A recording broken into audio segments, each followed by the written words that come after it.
Hello students, स्वागत है आप सभी को एवन क्लासेस फॉर विक्ट्री पर।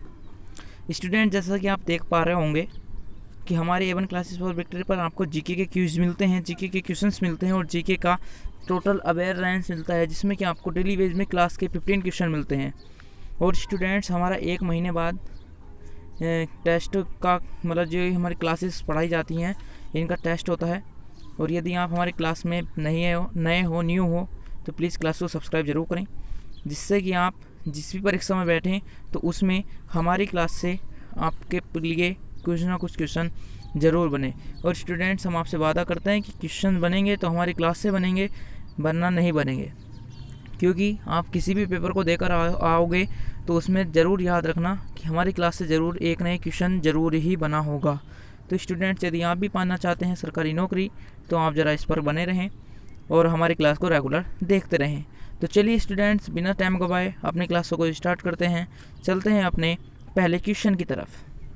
स्टूडेंट्स, हमारा पहला क्वेश्चन है कि केले का उत्पादन सबसे ज़्यादा किस देश में होता है। आपके सामने 4 ऑप्शन है: भारत, मलेशिया, श्रीलंका, दक्षिणी अफ्रीका।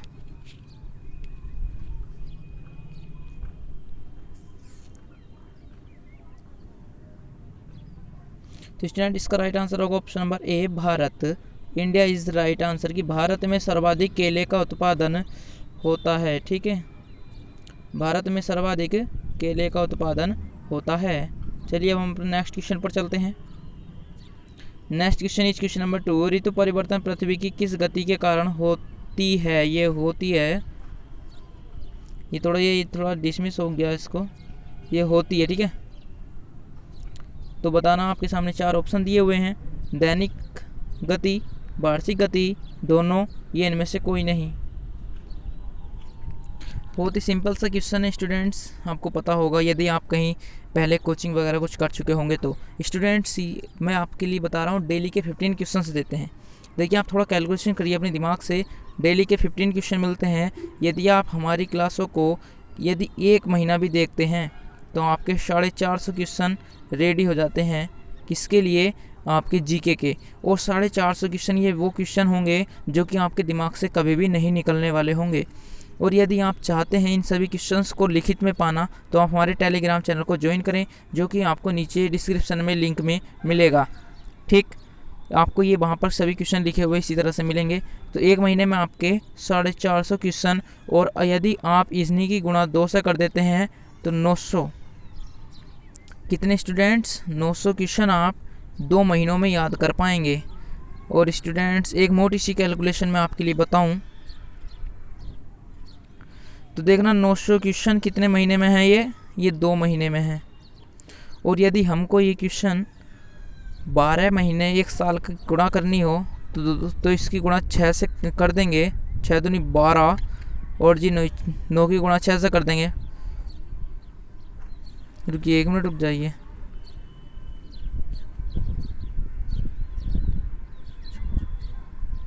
ये आपके टोटल 1 ईयर में 5400 क्वेश्चन तैयार हो जाएंगे। और हम ये 5400 ही नहीं बल्कि पूरे 6000 क्वेश्चन आपके बीच में तैयार करा देंगे, जिससे कि मान लीजिए हम हर क्लास में एक नए क्वेश्चन नेक्स्ट बताते ही चलते हैं।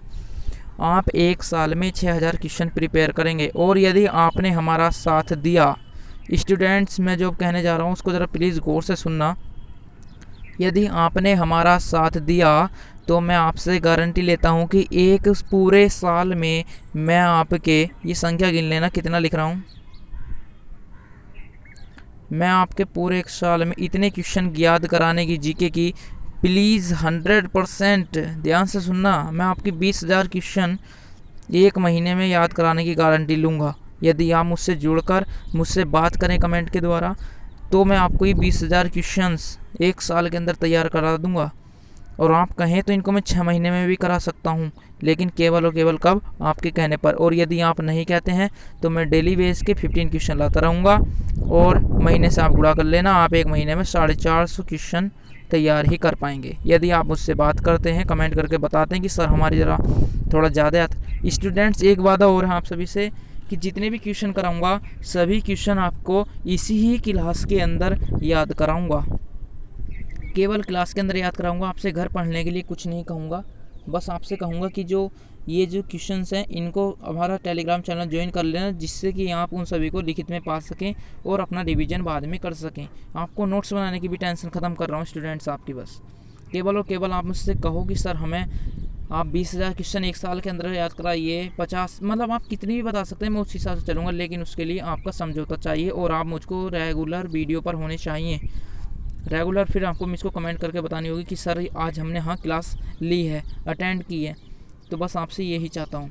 तो फिर भी यदि आप नहीं कहेंगे तो हम इसी तरह से अपनी इस गति से चलते ही रहेंगे। पर हाँ, ये जो क्वेश्चन हमारे चल रहे हैं ये भी पेपर में आने अनिवार्य ही नहीं बल्कि पूरे ही कंपलसरी हैं। बिना टाइम गवाए अपना क्वेश्चन स्टार्ट करते हैं। तो हमारा क्वेश्चन नंबर 2 है, ऋतु परिवर्तन पृथ्वी की किस गति के कारण होता है। तो स्टूडेंट, जैसे कि आपको नहीं पता होगा कि पृथ्वी की गति किस प्रकार, बहुत से स्टूडेंट्स को पता होगा, बहुत से स्टूडेंट्स को नहीं पता होगा। तो पृथ्वी की, ये हमारी जो पृथ्वी है तो इसकी एक गति है, पृथ्वी एक बार तो इस तरह से घूमती है और जो इसका जो दूसरी गति है वो किस तरह से करती है पृथ्वी, ये पृथ्वी इस तरह से घूमती इस तरह से घूमती हुई है, मतलब ये जो गति है इस पृथ्वी की है दैनिक, और ये जो घूम के हैं आई है ये इसकी वार्षिक गति हुई। इस तरह से पृथ्वी घूमती है। तो पृथ्वी की जो दैनिक गति हुई, तो दैनिक गति से दिन और रात होते हैं, जबकि वार्षिक गति से इसकी ऋतु में परिवर्तन आता है। तो स्टूडेंट्स का राइट आंसर होगा ऑप्शन नंबर बी। चलिए चलते हैं अपने नेक्स्ट क्वेश्चन पर। क्वेश्चन नंबर 3, भूमध्य रेखा के दोनों ओर 5 डिग्री तक के क्षेत्र को क्या कहा जाता है। 4 ऑप्शन आपके सामने हैं, डोल्ड्रम, उष्णकटिबंध, मानसूनी क्षेत्र, व्यापारिक हवा क्षेत्र।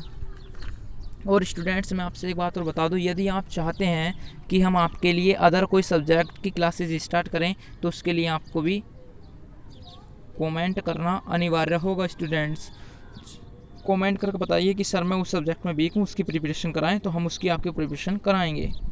तो जी इसका स्टूडेंट्स इसका राइट आंसर होगा ऑप्शन नंबर ए, डोल्ड्रम। जो भूमध्य रेखा है, ये पृथ्वी है, इसके बीच में भूमध्य रेखा, इसके 5 डिग्री ऊपर तक और 5 डिग्री नीचे तक डोल्ड्रम का क्षेत्र होता है। ये इस क्षेत्र को डोल्ड्रम बोलते हैं। नेक्स्ट क्वेश्चन है हमारा क्वेश्चन नंबर 4, भूमि की कितनी प्रतिशत जगह पानी से ढकी हुई है, या इसको दूसरी तरह से कह सकते हैं कि पृथ्वी पर कितने परसेंट पानी है। आप देख पा रहे होंगे स्टूडेंट्स, तो पृथ्वी के 71% पर आपको क्या मिलेगा, जल। 71% पर पृथ्वी पर पानी है। चलिए नेक्स्ट क्वेश्चन पर चलते हैं अपने। नेक्स्ट क्वेश्चन है क्वेश्चन नंबर 5, उत्तरी गोलार्ध में सबसे बड़ा दिन कब होता है। उत्तरी गोलार्ध, स्टूडेंट्स यदि आपने हमारी कल की क्लास देखी होगी तो आपको गोलार्ध समझ में आ गए होंगे। स्टूडेंट्स ये हमारी पृथ्वी है और ये हमारी पृथ्वी 0 डिग्री देशांतर से, मतलब 0 डिग्री रेखा जो लाइन है विषुवत रेखा, इससे विभाजित है। अक्षांश बोलते हैं इनको।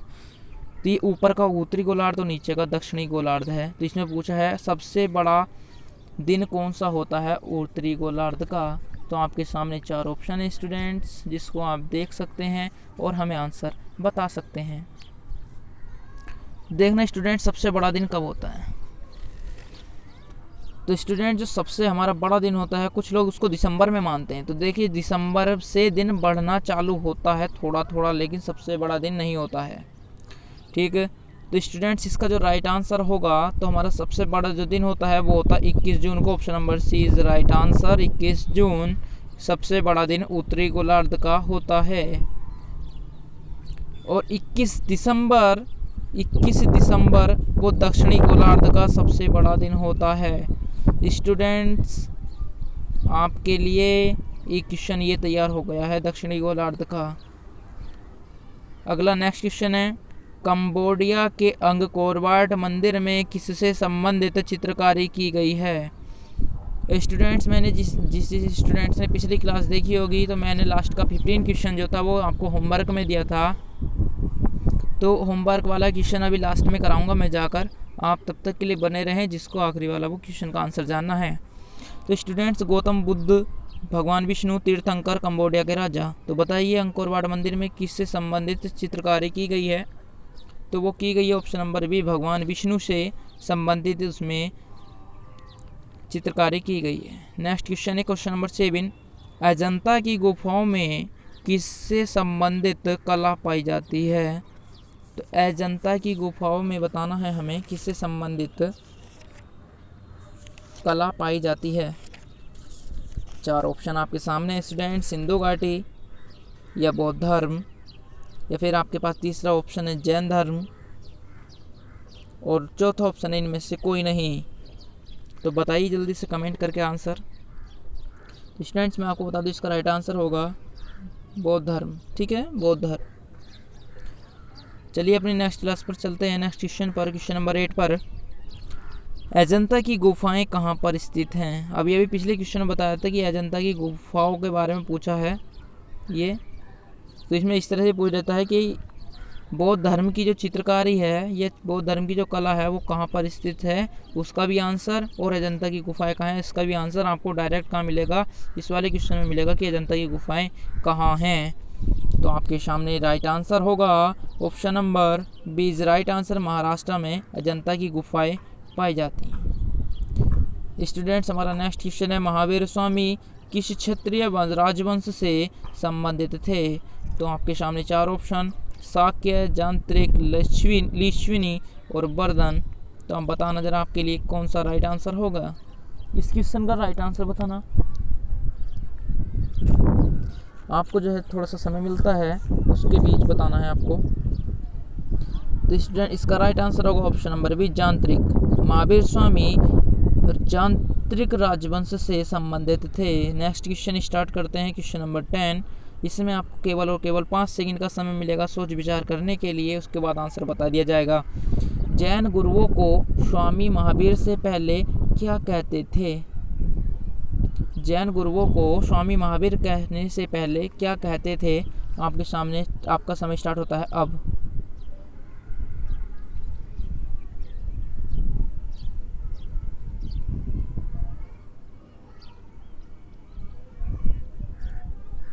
Time over. स्टूडेंट्स तो जैन गुरु को स्वामी महावीर से पहले तीर्थंकर कहते थे। तीर्थंकर हमने पीछे पूछा था कि जैनियों के जो प्रथम तीर्थंकर थे वो कौन थे, तो वो थे हमारे ऋषभदेव। कौन थे? ऋषभदेव। आपसे पिछली क्लास में मैंने ये क्वेश्चन करा था। ठीक है स्टूडेंट्स, तो पिछली क्लास हमारी भी रेगुलर देखते रहो, जिसमें कि आपको बहुत ज्ञान मिलता है। गणतंत्र दिवस 26 जनवरी को ही क्यों मनाया जाता है? क्योंकि गणतंत्र दिवस हम किसी और दिन भी तो मना सकते थे, लेकिन इसमें पूछा गया है कि 26 जनवरी को ही क्यों मनाया जाता है। तो स्टूडेंट्स इसका राइट आंसर आप बताना। पहला ऑप्शन, संविधान लागू होने के कारण, आज़ादी मिलने के कारण, महात्मा गांधी के जन्मदिन के कारण, या जवाहरलाल नेहरू के जन्मदिन के कारण। तो स्टूडेंट जैसे कि आप जानते होंगे ये दोनों ऑप्शन तो बिल्कुल ही गलत हैं। तो इसका राइट आंसर होगा ऑप्शन नंबर ए, जो संविधान लागू हुआ था, इस वजह से संविधान लागू होने की वजह से 26 जनवरी को ही गणतंत्र दिवस मनाया जाता है। चलिए अब अपने नेक्स्ट क्वेश्चन की ओर हम प्रस्थान करते हैं। स्टूडेंट्स अपना है नेक्स्ट क्वेश्चन, भारतीय राष्ट्रपति की अधिकतम आयु कितनी हो सकती है? कि भारत का जो राष्ट्रपति है वो कितने समय तक अपने राज्यकाल पर रह सकता है? तो उसके लिए आपको मैं डायरेक्ट आंसर बता देता हूँ, इनमें से कोई नहीं इसका राइट आंसर होगा। इनमें से कोई नहीं इसका राइट आंसर ये होगा। चर्चित अगर आपको किसी के बारे में चाहिए तो मैं कह रहा हूँ, अभी भी फिर से कह रहा हूँ, किसी भी बात में प्रॉब्लम हो तो कमेंट सेक्शन आपकी प्रॉब्लम सॉल्व करने के लिए यूट्यूब पर अवेलेबल है। कमेंट करें और बताएं कि हमारी प्रॉब्लम ये है, सॉल्व करने का काम उसका हमारा है। Next question, question number 12। राष्ट्रपति पद खाली होने पर राष्ट्रपति का चुनाव कितने समय में करवाना जरूरी होता है? मान लीजिए कि राष्ट्रपति इस समय पर नहीं है तो उसका पद उपराष्ट्रपति संभालेगा, और मान लीजिए राष्ट्रपति और उपराष्ट्रपति दोनों नहीं हैं तो उसका पद संभालने के लिए महान्यायवादी जिम्मेदार होता है, लेकिन वो कितने समय के जल्दी से अंतर्गत उनको नया राष्ट्रपति चाहिए वो समय पूछ रहा है। क्या हैंड टू हैंड जैसी राष्ट्रपति का पद खाली है तुरंत उसे भर देना चाहिए? गलत। क्या 2 महीने में? गलत। क्या 2 साल में? गलत। उसे हर 6 महीने की अवधि के अंदर अंदर एक नया राष्ट्रपति चाहिए ही चाहिए। ठीक है, क्वेश्चन नंबर नेक्स्ट। भारतीय संविधान के अनुसार हमारे देश का प्रथम नागरिक कौन होता है? भारतीय संविधान के अनुसार भारत का प्रथम नागरिक किसे कहा जाएगा? क्या प्रधानमंत्री को, क्या राष्ट्रपति को, क्या मुख्य न्यायाधीश को या इनमें से किसी को नहीं। स्टूडेंट्स, जैसा कि आप सभी जानते ही होंगे कि भारत का प्रथम व्यक्ति कौन है। नहीं जानते हैं तो हमें बताएं। फिर से वही एक बात कमेंट ज़रूर करें, जिससे कि मैं आप सभी के लिए वर्तमान में कौन क्या है, किस पद पर है, कौन राष्ट्रपति है, कौन प्रधानमंत्री है, कौन उप प्रधानमंत्री, इससे सब हिस्ट्री लेकर आने वाला हूँ केवल आपके कहने पर। इसका राइट आंसर होगा ऑप्शन नंबर बी, राष्ट्रपति ही भारत के मतलब प्रथम नागरिक होता है।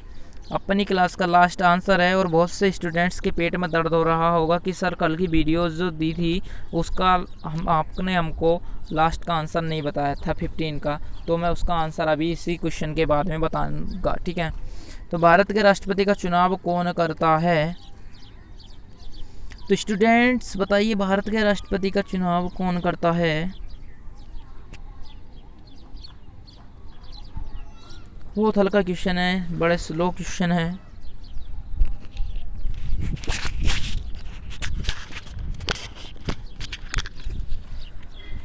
तो स्टूडेंट्स का राइट आंसर होगा ऑप्शन नंबर ए, निर्वाचित सांसद व का विधायक। निर्वाचित जो सांसद है उसका जो विधायक होता है वो राष्ट्रपति के चुनाव को करते हैं, ठीक है। आइए अब हम चलते हैं अपने जो कल का जो क्वेश्चन था लास्ट उस पर, जिसका इंतजार स्टूडेंट्स को था। स्टूडेंट्स लीजिए, कल का जो आपका क्वेश्चन था वो आगे आ चुका है आपकी स्क्रीन पर। विश्व का सबसे बड़ा मंदिर कौन सा है? विश्व का सबसे बड़ा मंदिर पूछा जा रहा है स्टूडेंट्स, जो कि आपको मैंने कल होमवर्क में दिया था। Option number A Angkor Wat मंदिर, नंबर बी राजेश्वर मंदिर, नंबर सी गोकुलपुरा मंदिर, नंबर 4 सूर्य मंदिर। आपके सामने 4 ऑप्शन अवेलेबल हैं।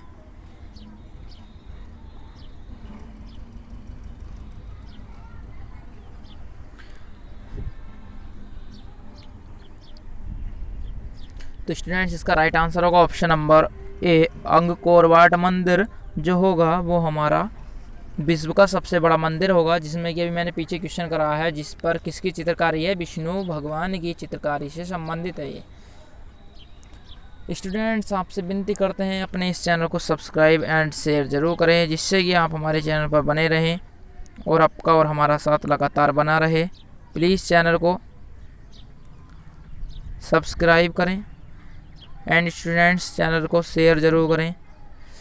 और स्टूडेंट्स हम आपसे चाहते हैं चैनल को लाइक भी ज़रूर करना, जिससे कि हम एक साथ अपने चैनल पर बने रहें।